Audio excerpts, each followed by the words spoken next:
Chapter 10, Modal Verbs, Part 2, Degrees of Certainty.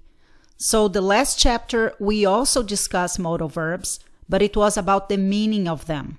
Today we will discuss degrees of certainty. Degrees of certainty refers to how sure we are, what we think the chances are that something is true. If we are sure something is true in the present, we don't need to use a modal. For example, if I say, "Why isn't John in class?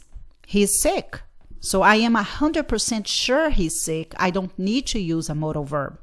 But if I'm not sure, then I should use a modal verb. I can say he must be sick. Must expresses a strong degree of certainty about a present situation, but the degree of certainty is still less than 100%. In this case, I would need evidence. Other modal verbs also express certainty. May, might, and could expresses a weak degree of certainty. I could say he may be sick, he might be sick, he could be sick. Sam isn't hungry.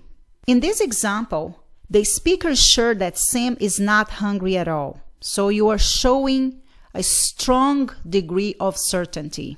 Sam couldn't be hungry, or Sam can't be hungry in example B. You are 99% sure. In this case, the meaning is a little bit different. Here, the speaker believes that there is no possibility that Sam is hungry. When used in the negative to show degree of certainty, couldn't and can't forcefully express the idea that the speaker believes something is impossible. Sam must not be hungry.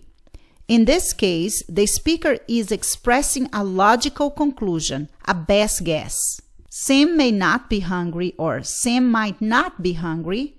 Here, the speaker uses may not or might not to mention a possibility. Now we're going to see degrees of certainty in the past. Why wasn't Thomas in class yesterday?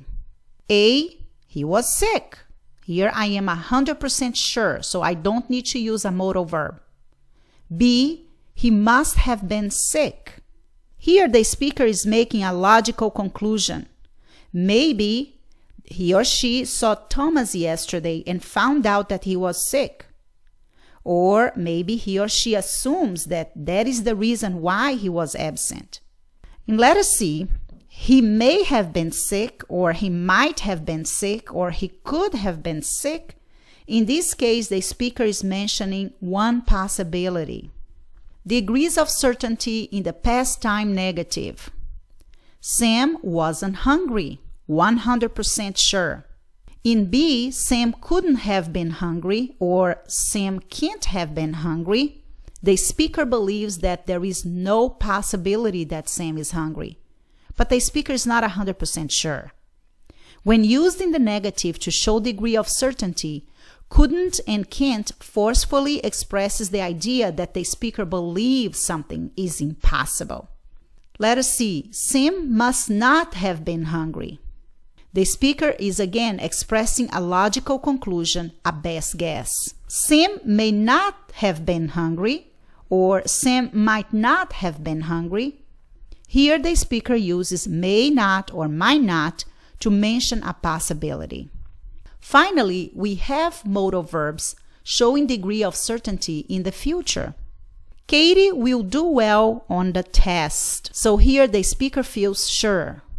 Katie should do well on the test, or Katie ought to do well on the test.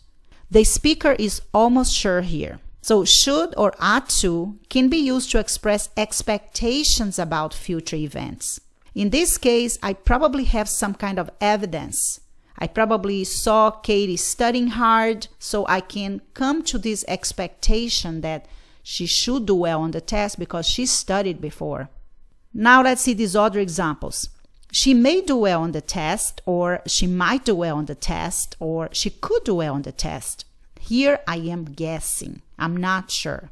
And that concludes chapter 10.